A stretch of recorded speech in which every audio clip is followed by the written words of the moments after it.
ኢየሱሰይ ንስኻ ኢኻ ሕይወተይ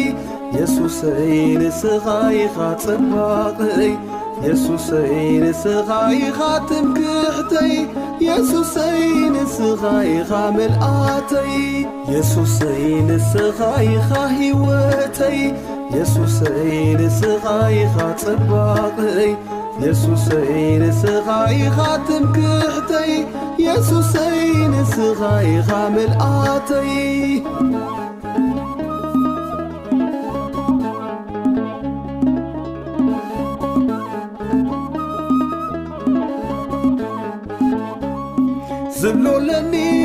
ዝብሎለኒ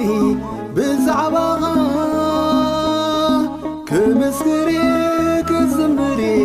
ንውዕለትካ ሰማያዊ መዝገብ ሕይወት ኣውሪስካኒ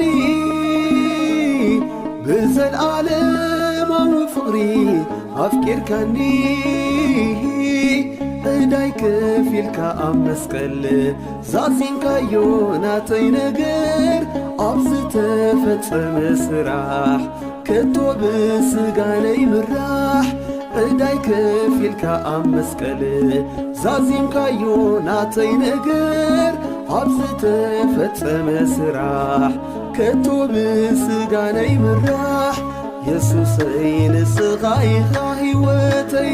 ኢየሱሰይ ንስኻ ኢኻ ጽባቐይ ኢየሱሰይ ንስኻ ኢኻ ትምክሕተይ ኢየሱሰይ ንስኻ ኢኻ መልኣተይ